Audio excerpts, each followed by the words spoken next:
Assembly ముందు ఉన్న Telangana మృతివీరుల చిహ్నము foundation stone 1970 ఫిబ్రవరి 23 నాడు అప్పటి మేయర్ లక్ష్మీనారాయణ ముదిరాజు గారని ఫౌండేషన్ స్టోన్ వేశారు.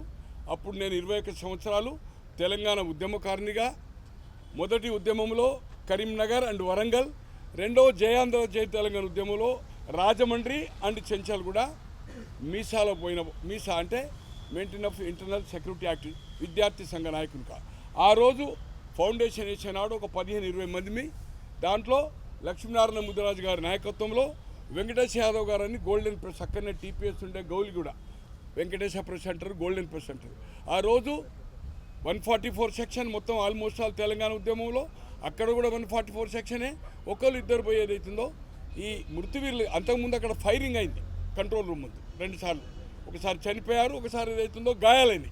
దానికి అక్కడ మృతివీరుల చిహ్నం మంది సిగ్నిఫికెంట్ ఒక అసెంబ్లీ ముందు వేయడంలో బాగుంటుందని ఆయన వ్యూహరచన చేసి ఆయన కార్పొరేటర్ పద్మనాభన్ గారని దోమలగూడ, తర్వాత శంకరయ్య అని ఈ మన గణేష్ని చేశారు కదా ఖైరతాబాద్, ఆయన కూడా ఒక 3-4 కార్పొరేటర్స్ మేయర్గా. తర్వాత ఆయన 72లో బద్రి విశాల్ పిట్టి గారని అగర్భ కోటీశ్వరుడు సోషలిస్ట్ నాయకుడు సిట్టింగ్ ఎమ్మెల్యే, దాని మహారాజ్గంజ్ అంటారు, ఇప్పుడు నాంపల్లి అంటారా లేకపోతే బేగం బజార్ అందరు, అక్కడ నుంచి ఎమ్మెల్యే ఉండే. ఆయన ఓడించి టీపీఎస్ కోర్టు కింద ఆయన లక్ష్మీనారాయణ ఎమ్మెల్యే అయ్యాడు. అంటే 70 వేసిన బండ 74-75లో మీకు మొన్ననే అతనికి ఆ శిల్పికి ఏదైతుందో ఒక ల్యాండ్ ఉన్న తర్వాత ఏదైతుందో అతనికి ఒక ₹1 కోటి ఇచ్చారు. కానీ దాని మీద నామకరణం లేదు. ప్రపంచంలో ఎక్కడ ఏ స్తూపాలున్నా, ఎటువంటి రైతుల ఉద్యమం కావచ్చు, మావోయిస్ట్ ఉద్యమం కావచ్చు, సైనికులు కావచ్చు, ఏ స్తూపం పెట్టినా దాని మీద నామకరణం ఉంటుంది. 70 అంటే 30 ప్లస్ 24 అనుకోండి. ఇప్పుడు ఫిబ్రవరి వస్తే 25, 30, 55 సంవత్సరాలు దానిపై నామకరణం లేదు. 2001 నుంచి అంతకంటే ముందు చెన్నారెడ్డి గారి ప్రభుత్వం కానీ, చెన్నారెడ్డి గారు ముఖ్యమంత్రి అయ్యారు, ఉద్యమ నాయకుడు అంజయ్య గారు అయ్యారు, మంత్రులు కూడా హేమా హెమీలు అయ్యారు, మల్లికార్జున్ కేంద్ర మంత్రి అయ్యాడు. అయినా దాని దగ్గరికి ఎవరు దరిదాపులకు పోలే. అది కంప్లీట్ తడకలు పెట్టి అదైపోయిన తర్వాత వెళ్ళిపోయింది. కేసీఆర్ గారు 2001 ఉద్యమం స్టార్ట్ అయిన తర్వాతనే ఆ స్తూపం ఒక నామకరణ చేయకున్నా అక్కడికి అందరి పోవడము, యూనివర్సిటీ విద్యార్థులు కానీ, ఎన్జిఓలు కానీ, ఎవరైనా కానీ దాని మీద నామకరణ. ప్రపంచ చరిత్రలో ఏ ఒక్కడ కానీ దాదాపు 190 దేశాలని ఎక్కడైనా ఏ స్తూపం ఉన్నా దానికి పేరుంటుంది, దీనికి లేదు.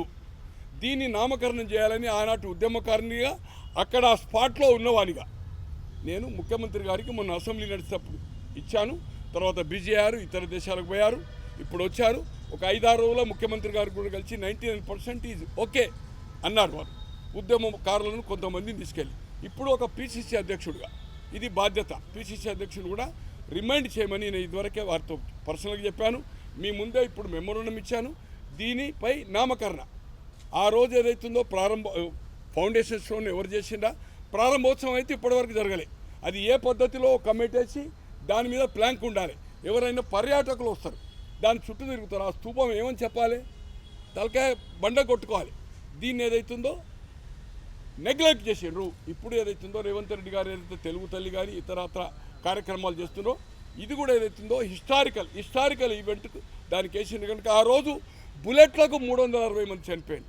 కానీ మళ్ళీ ఉద్యమంలో ఆత్మహత్యలు చేసుకున్నారు. బుల్లెట్కి ఎవరు చనిపోలే. కానీ ఆ రోజు అందరు చనిపోయిన వాళ్ళంతా ఓన్లీ ఫైరింగ్ ఆర్ కొంత రైల్వే స్టేషన్ జమ్మూ ఉస్మానియాలో చందు అని నా మిత్రుడు ఆ బర్నింగ్లో ఏదైతుందో అనుకోకుండా దాంట్లో చిక్కిపోయాడు రూమ్లో. లోకల్ పోలీస్ వాళ్ళ రైల్వే పోలీస్ వచ్చి పెట్టడం వల్ల చందు అని నా మిత్రుడు జమే ఉస్మానియా అని ఉస్మానియా యూనివర్సిటీ సీతాపల్ మండి దగ్గర ఉంటుంది ఆ రైల్వే స్టేషన్లో. దీని నామకరణం కోసం ఏదైతుందో పిసిసి అధ్యక్షుని దృష్టికి తీసుకుపోయాను. ఇదివరకే పర్సనల్గా అంటే ఫోన్లో మాట్లాడాను. మెమోరండం అఫీషియల్గా ఈరోజు ఇచ్చాను. టూర్లో ఉండే వారు టూర్ పోయి వచ్చిన తర్వాత నేను ఆఫీస్కి వస్తున్నారు కనుక ఈరోజు మాట్లాడి ఇచ్చాను. దీన్ని మీరు కూడా ఏదైతుందో హైలైట్ చేయాలి. ఇది ఒక చరిత్రాత్మకమైన స్తూపము. ఇది వెరీ పాపులర్ అయింది. పర్యాటకులు వచ్చినా ఎవరు వచ్చినా అదో తెలంగాణ మృతివీర చిహ్నమా, అది 360 మంది బుల్లెట్స్ ఉన్నాయా దాని మీద ఉన్నాయి. తో ఏ పద్ధతిలో పెడతారనేది రేవంత్ రెడ్డి గారి ముఖ్యమంత్రి గారి ఇష్టము, పిసిసి అధ్యక్షుడి గారి ఇష్టం. ఇది మీ ద్వారా ఏదైతుందో రాష్ట్ర ప్రజలకు ఏదైతుందో ప్రపంచంలో ఉండే తెలుగు వాళ్ళకి ఏదైతుందో ఇదొక స్తూపానికి ఏదైతుందో నామకరణం చేయాలనేది నా విజ్ఞప్తి తప్పితే ఇంకేం లేదు. నోరా. Subscribe us and press the bell icon for more interesting updates.